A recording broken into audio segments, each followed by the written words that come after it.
नमस्कार दोस्तों, स्वागत है आपका हमारे स्टडी मैथ क्लास चैनल में। आशा करता हूं आप सभी लोग बहुत अच्छे होंगे। आज हम आपके इस वीडियो में बताएंगे कक्षा 12 गणित बोर्ड परीक्षा 2025। देखिए दोस्तों, आज हम आपके इस वीडियो में 5 और 8 नंबर वाले दो प्रश्न को हल करके बताएंगे जो आपके बोर्ड में बहुत ज़्यादा पूछा गया है। अब देखिए दोस्तों, ये जो पहला नंबर प्रश्न उतारे हुए हैं, चलिए पहले इसको पढ़ते हैं। पढ़ने के बाद क्या करेंगे, इसको हल करके हम आपको बताएंगे। देखिए यहाँ पर लिखा है, यदि x बराबर 0 एवं x बराबर 2 पाई के मध्य यहाँ पे वक्र y बराबर cos x से घिरे क्षेत्र का क्षेत्रफल ज्ञात कीजिए। बस अब ध्यान से समझिएगा। अब देखिए दोस्तों, सबसे पहले हम क्या करेंगे, x बराबर 0 एवं x बराबर 2 पाई के मध्य वक्र यहाँ पे बनाएंगे। चलिए यहाँ पे बनाते हैं। देखिए दोस्तों, इस प्रकार से यहाँ से यहाँ तक रेखा खींचेंगे। ये आपका हो जाएगा यानी कि x और यहाँ हो जाएगा x डैश। अब इसके बाद यहाँ पे क्या करेंगे, बीचों बीच इस प्रकार से रेखा खींचेंगे। अब देखिए यहाँ पे ऊपर हो जाएगा y और देखिए यहाँ पे नीचे हो जाएगा यानी कि y डैश। ठीक, इतना आपको अच्छे समझ में आ गया होगा। और देखिए दोस्तों, यहाँ पे जो बिंदु है यहाँ पे होता है 0 0। ठीक, इतना आपको क्लियर समझ में आ गया होगा। अब देखिए, इतना करने के बाद यहाँ पे लिखा हुआ ऊपर x बराबर 0 एवं x बराबर 2 पाई के मध्य वक्र बनाना है। चलिए यहाँ पे बनाते हैं। देखिए यहाँ पे इस प्रकार से, यहाँ पे इस प्रकार से नीचे आएगा। ठीक, अब इसके बाद यहाँ पे ये नीचे ऐसे जाएगा। फिर देखिए यहाँ पे ये ऐसे, फिर यहाँ पे देखिए नीचे हो जाएगा। ठीक, ये आपको अच्छे समझ में आ गया होगा। अब देखिए दोस्तों, ये जो बिंदु है यहाँ पे 0 0, ये आपका हो जाएगा O, और ये यहाँ से जो गया है ये वक्र ऐसे बन रहा है तो ये हो जाएगा A। और देखिए यहाँ पे ये जो यहाँ पे आया बिंदु यहाँ हो जाएगा B। और देखिए यहाँ पे ये बीचों बीच में यहाँ हो जाएगा यानी कि C। और यहाँ पे देखिए ये बिंदु हो जाएगा यानी कि यहाँ पे D। और देखिए यहाँ पे इस प्रकार सीधा ऐसे खींचेंगे। ठीक है, ये सीधा ऐसे खींचेंगे तो यहाँ हो जाएगा ये E, और यहाँ हो जाएगा ये वाला F हो जाएगा। ठीक, इतना आपको अच्छे समझ में आ गया होगा। अब देखिए दोस्तों, इतना करने के बाद बस आप ध्यान से समझिएगा। देखिए यहाँ पे लिखा हुआ है यानी कि यहाँ पे लिखा है के मध्य वक्र y बराबर cos x। तो यहाँ पे लिखेंगे, पहले हल लिखेंगे। ठीक, अब देखिए यहाँ पे हल लिखने के बाद पहले इसको उतारेंगे तो यहाँ पे लिखेंगे y बराबर cos x। ठीक, अब देखिए दोस्तों, यहाँ पे जो O है ये वाला, और यहाँ पे ये जो O है ये बिंदु 0 0 है, और ये जो बिंदु B है ये आपका यहाँ पे बन जाएगा यानी कि x बराबर पाई बटे में 2। और देखिए यहाँ पे B से D तक यहाँ पे ये जो बिंदु बनेगा यहाँ पे हो जाएगा x बराबर 3 पाई बटे में हो जाएगा 2।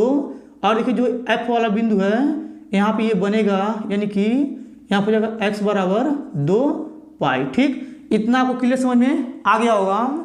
और देखिए दोस्तों, हमें यहाँ पे लिखा हुआ था घिरे क्षेत्र का क्षेत्रफल ज्ञात करना है। देखिए यहाँ पे ये जो O A B में ये घिरा क्षेत्र है ये वाला, इसी का हमें क्षेत्रफल ज्ञात करना है। और देखिए यहाँ पे B C D में ये वाला जो घिरा क्षेत्र है इसका हमें क्षेत्रफल ज्ञात करना है। और देखिए यहाँ पे D E F में ये जो घिरा क्षेत्र है इसका हमें क्षेत्रफल ज्ञात करना। ठीक, इतना आपको अच्छे समझ में आ गया होगा। और देखिए दोस्तों, यहाँ पे ये जो ग्राफ है यानी कि ऊपर यानी कि y की तरफ गया है, और नीचे यहाँ पे भी y की तरफ नीचे गया है, फिर ऊपर y की तरफ गया है। ठीक है, अब देखिए सबसे पहले क्या करेंगे, यहाँ पे लिखेंगे घिरे। देखिए लिख रहे हैं घिरे क्षेत्र का क्षेत्रफल, यहाँ हो जाएगा बराबर। अब इसके बाद देखिए यहाँ पे लिखा है OAB। देखिए यहाँ लिखेंगे, यहाँ पे हो जाएगा, यहाँ पे लिखेंगे OAB का क्षेत्रफल। देखिए लिख रहे हैं क्षेत्रफल।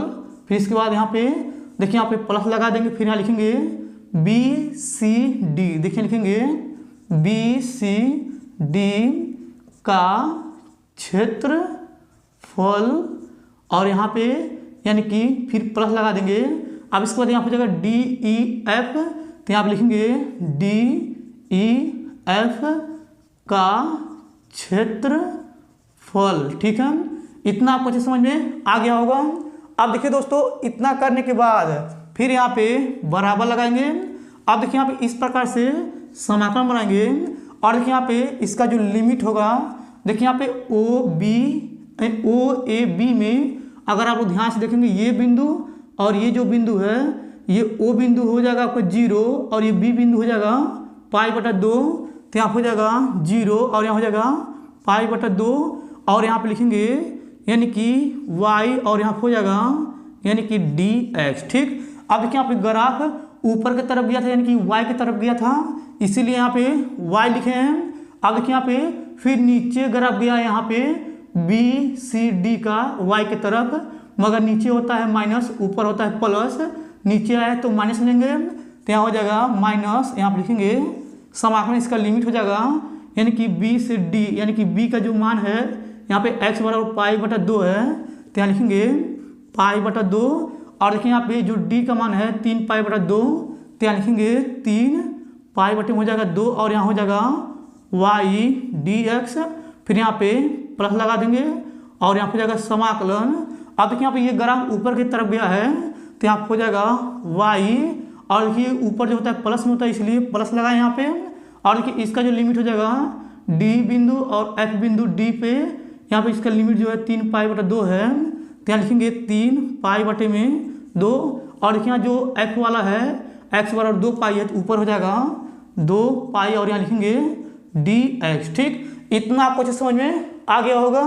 अब देखिए इतना करने के बाद यहाँ पे बराबर लगाएंगे और यहाँ हो जाएगा समाकलन इसका लिमिट हो जाएगा π/2 और यहाँ पे लिखेंगे 0। अब देखिए यहाँ पे y के स्थान पे ये दिया है, तो यहाँ लिखेंगे cos, यहाँ हो जाएगा x और यहाँ लिखेंगे dx और यहाँ हो जाएगा माइनस, फिर हो जाएगा समाकलन इसका लिमिट हो जाएगा 3π/2 और यहाँ हो जाएगा π/2 और देखिए y के स्थान पर इसको रखेंगे तो यहाँ हो जाएगा cos x, यहाँ लिखेंगे dx, फिर देखिए यहाँ हो जाएगा प्लस, फिर यहाँ लिखेंगे समाकलन इसका लिमिट हो जाएगा 2π और नीचे हो जाएगा 3π/2, y के स्थान पर इसको रखेंगे तो यहाँ हो जाएगा cos x dx। ठीक, इतना आपको क्लियर समझ में आ गया होगा। अब देखिए दोस्तों, इतना करने के बाद अभी इसका हम समाकलन करेंगे, इसका समाकलन करेंगे, इसका समाकलन करेंगे। चलिए यहाँ पे करते हैं, तो यहाँ पे बराबर लगाएंगे। अब देखिए बराबर लगाने के बाद अब इसका हम समाकलन करेंगे cos x का dx के सापेक्ष, तो यहाँ हो जाएगा sin x और देखिए इस प्रकार से बड़ा कोष्टक बनाएंगे यहाँ पे और देखिए इसका जो लिमिट है π/2 से 0 इसको लिख देंगे और यहाँ हो जाएगा माइनस, फिर देखिए इसका भी समाकलन करेंगे cos x का dx के सापेक्ष, तो यहाँ पे इस प्रकार से बड़ा कोष्टक बनाएंगे, यहाँ हो जाएगा sin x, फिर ये बड़ा कोष्टक बंद कर देंगे, यहाँ पे लिमिट हो जाएगा इसका 3π/2 और यहाँ हो जाएगा π/2 और यहाँ हो जाएगा प्लस और यहाँ लिखा है cos x का समाकलन करेंगे dx के सापेक्ष, तो यहाँ हो जाएगा sin x, इसके बाद यहाँ पे ये बड़ा कोष्टक बनाएंगे। अब देखिए इसका जो लिमिट है यहाँ हो जाएगा 2π, फिर नीचे हो जाएगा 3π/2। ठीक, इतना आपको अच्छे समझ में आ गया होगा दोस्तों। अब देखिए इतना करने के बाद यहाँ पे देखिए लिखा है sin x, तो sin x के स्थान पे π/2 रखेंगे, यहाँ पे लगाएंगे upper limit minus lower limit, तो यहाँ पे बराबर हो जाएगा और यहाँ हो जाएगा बड़ा कोष्टक, यहाँ पे लिखेंगे sin π/2 हो जाएगा 2, ये हो गया अपर लिमिट माइनस यहाँ हो जाएगा लोअर लिमिट, तो यहाँ लिखेंगे sin और देखिए x स्थान पे 0 रखेंगे तो यहाँ हो जाएगा 0, फिर ये बड़ा कोष्टक बंद कर देंगे, फिर यहाँ हो जाएगा माइनस, फिर यहाँ हो जाएगा बड़ा कोष्टक। अब देखिए अपर लिमिट में x स्थान पे ऊपर वाला ये जो लिमिट है इसको रखेंगे तो यहाँ हो जाएगा sin 3π/2 हो जाएगा 2, फिर minus upper limit minus lower limit, तो यहाँ हो जाएगा sin, यहाँ लिखेंगे π/2, फिर ये कोष्टक बंद कर देंगे और यहाँ हो जाएगा प्लस, फिर यहाँ हो जाएगा बड़ा कोष्टक, यहाँ हो जाएगा sin, देखिए x स्थान पे 2π रखेंगे तो यहाँ हो जाएगा 2π अपर लिमिट, फिर माइनस लोअर लिमिट, तो यहाँ हो जाएगा sin x के स्थान पे 3π/2 रखेंगे तो यहाँ हो जाएगा 3π/2, फिर ये बड़ा कोष्टक बंद कर देंगे। ठीक, इतना आपको अच्छे समझ में आ गया होगा। अब देखिए दोस्तों, इतना करने के बाद यहाँ पे देखिए बराबर लगा देंगे। आप देखिए बराबर लगाने के बाद इस प्रकार से बड़ा कोष्टक बनाएंगे। आप देखिए यहाँ पे लिखा है साइन पाई बटा 2, इसका मान होता है यहाँ पे 1 हो जाएगा और यहाँ लिखेंगे माइनस, और देखिए साइन 0 का मान हो जाएगा 0, फिर ये कोष्टक बंद कर देंगे, फिर यहाँ हो जाएगा माइनस, फिर ये बड़ा कोष्टक हो जाएगा। यहाँ पे लिखा है साइन 3 पाई बटे में 2, देखिए यहाँ पे साइन 3 पाई बटे में 2 इसका मान होता है माइनस में 1, और यहाँ पे देखिए हो जाएगा माइनस, लिखेंगे माइनस साइन पाई बटा 2 का मान होता है 1, तो यहाँ लिखेंगे 1, फिर ये कोष्टक बंद कर देंगे और यहाँ हो जाएगा प्लस, फिर इस प्रकार से कोष्टक को बंद कर देंगे। देखिए यहाँ पर लिखा हुआ है साइन 2 पाई, इसका मान होता है यहाँ पे यानी कि होता है 0, फिर यहाँ हो जाएगा माइनस, और देखिए यहाँ पर लिखा है साइन 3 पाई बटा 2, इसका मान होता है माइनस में 1, तो यहाँ हो जाएगा कोष्टक में माइनस 1, फिर कोष्टक बंद, और ये हो जाएगा बड़ा कोष्टक। अब देखिए दोस्तों, यहाँ पे बराबर लगाएंगे और यहाँ पे आ जाएगा 1, यहाँ जोड़ेंगे 1 हो जाएगा 2, तो यहाँ लिखेंगे माइनस, यहाँ हो जाएगा 1 गुणे, यहाँ हो जाएगा माइनस में 2, फिर यहाँ हो जाएगा माइनस माइनस प्लस। अब यहाँ पे देखिए बराबर लगा देंगे और यहाँ हो जाएगा 1 माइनस हो जाएगा प्लस 2, और यहाँ हो जाएगा प्लस 1। अब देखिए इसको जोड़ेंगे तो आप हो जाएगा यानी कि यहाँ पे 1 2 और यहाँ पे 1 है, इसको जोड़ लेंगे तो 4 हो जाएगा। देखिए इसके नीचे लिखेंगे तो आपको नहीं दिखेगा, चलिए इधर लिख देते हैं, तो यहाँ हो जाएगा 4 वर्ग इकाई। ठीक है, अब देखिए दोस्तों यही आपका आंसर है, ये आपको अच्छे समझ में आ गया होगा। अब चलिए दोस्तों इसको मिटा करके यहाँ पे दूसरा नंबर प्रश्न लिख करके फिर उसको हल करके हम आपको बताएंगे। चलिए सबसे पहले इसको मिटा देते हैं। अब देखिए दोस्तों यहाँ पे दूसरा नंबर प्रश्न उतारे हुए हैं। अब चलिए सबसे पहले इसको पढ़ते हैं, पढ़ने के बाद क्या करेंगे, इसको हल करके हम आपको बताएंगे। देखिए यहाँ पर लिखा है दीर्घ वृत्त x² बटे में 4 प्लस y² बटे में 9 बराबर 1 से घिरे क्षेत्र का क्षेत्रफल ज्ञात कीजिए। बस चलो ध्यान से समझिएगा। अब देखिए सबसे पहले क्या करेंगे, ये जो दीर्घ वृत्त का समीकरण दिया है इसको नीचे पहले उतारेंगे, तो यहाँ पर लिखेंगे x² फिर बटे में हो जाएगा 4, फिर प्लस यहाँ हो जाएगा y² बटे में 9। ठीक, अब देखिए यहाँ पे ऊपर लिखेंगे x² फिर बटे में हो जाएगा, यहाँ पे 4 को लिख सकते हैं 2 पे पावर 2, फिर यहाँ हो जाएगा प्लस यहाँ लिखेंगे y² फिर बटा लगा देंगे, और 9 को लिख सकते हैं 3 पे स्क्वायर। ठीक है, इतना आपको अच्छे समझ में आ गया होगा। अब देखिए दोस्तों इतना करने के बाद अगर देखिए x को 2 के साथ तुलना करेंगे तो यहाँ हो जाएगा x बराबर 2, और देखिए यहाँ पे y को 3 के साथ तुलना करेंगे तो यहाँ हो जाएगा y बराबर 3। ठीक, इतना आपको अच्छे समझ में आ गया होगा। x बराबर 2 और y बराबर 3 आया है।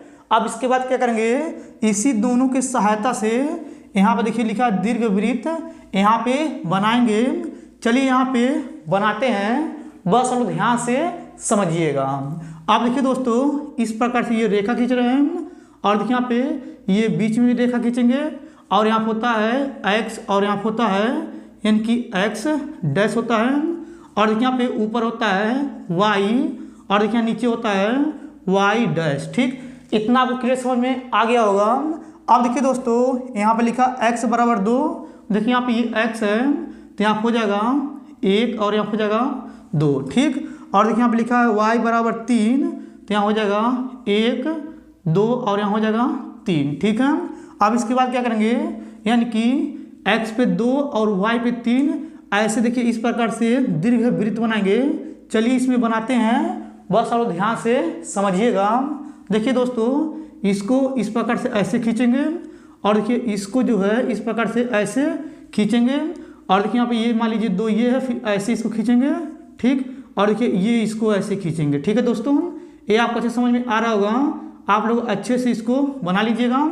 देखिए थोड़ा दीर्घ वृत्त अच्छा नहीं बना हुआ है।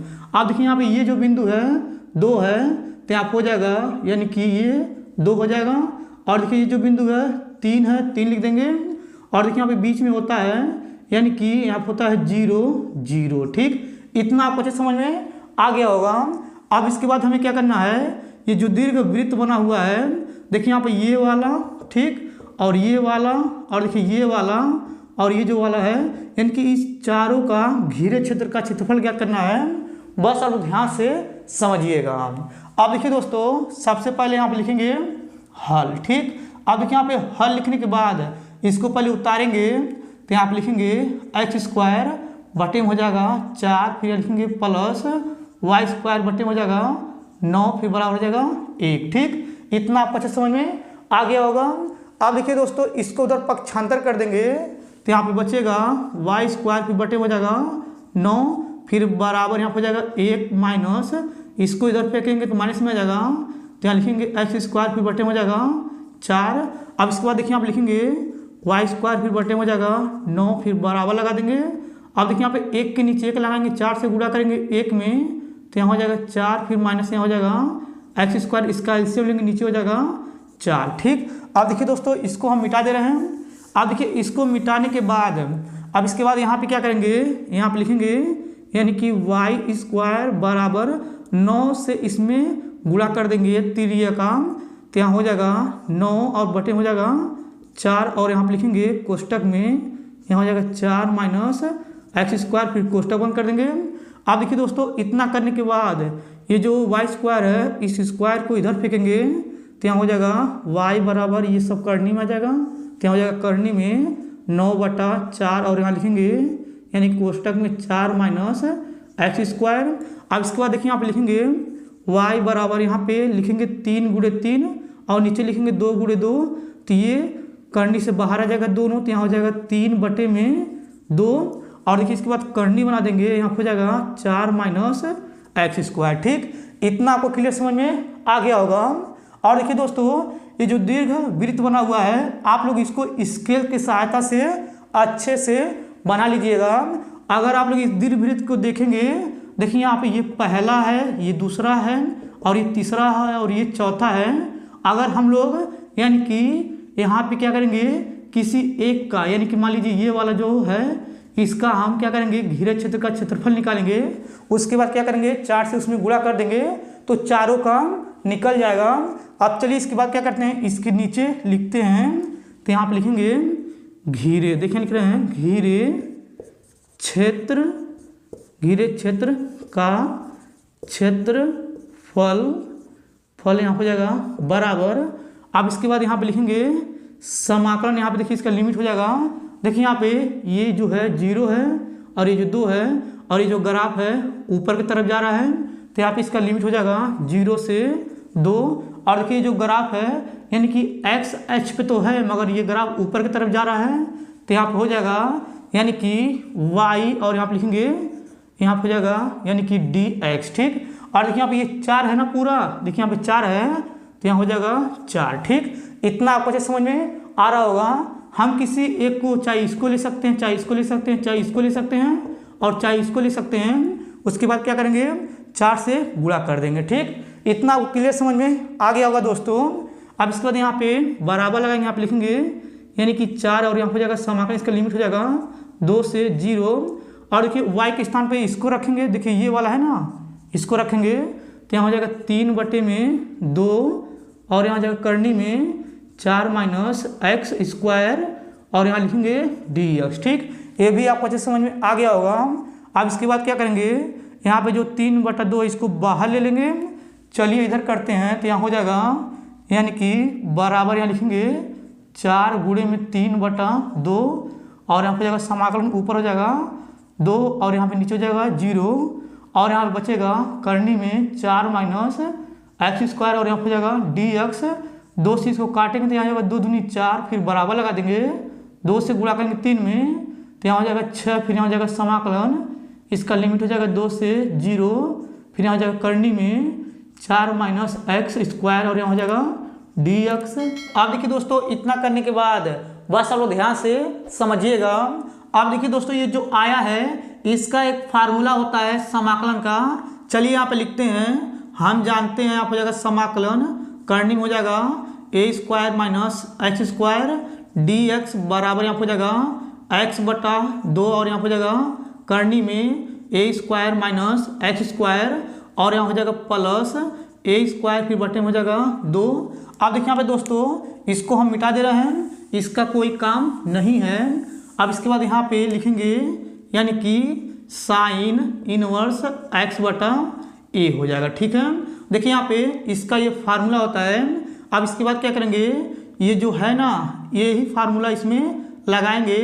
तो लगाने से पहले इसमें हम क्या करेंगे, यहाँ पे देखिए बराबर लगा रहे हैं, यहाँ लिखेंगे 6 और यहाँ हो जाएगा समाकलन और इसका लिमिट हो जाएगा 2 से 0 और यहाँ हो जाएगा यानी कि करने में यहाँ पे 4 को लिख सकते हैं 2 का स्क्वायर फिर माइनस एक्स स्क्वायर और यहाँ हो जाएगा dx। ठीक, अब देखिए दोस्तों यही फार्मूला जो है देखिए यहाँ पे इसमें लगा देंगे। चलिए इसमें लगाते हैं। तो यहाँ पे बराबर लगाएंगे, यहाँ हो जाएगा 6, इसके बाद यहाँ पे बड़ा कोष्ठक बनाएंगे। अब देखिए यहाँ पे ये जो 2 है ये आपका a है और ये जो x है ये आपका x है। तो यहाँ पे x के स्थान पे x रखाएगा तो यहाँ हो जाएगा x बटे में 2 और यहाँ हो जाएगा करनी। और देखिए यहाँ पे a के स्थान पे 2 दिया है तो यहाँ हो जाएगा 2 का स्क्वायर फिर माइनस x के स्थान पे x दिया है तो यहाँ हो जाएगा x स्क्वायर फिर प्लस।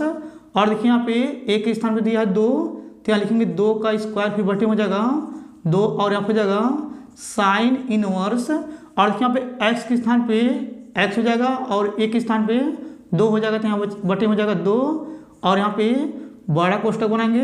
अब देखिए इसका जो लिमिट है यहाँ पे यानी कि 2 से 0 है। अब इसके बाद क्या करेंगे, ये जो लिमिट है इसमें अप्लाई करेंगे तो यहाँ हो जाएगा बराबर, यहाँ लिखेंगे 6 फिर ये हो जाएगा बड़ा कोष्ठक।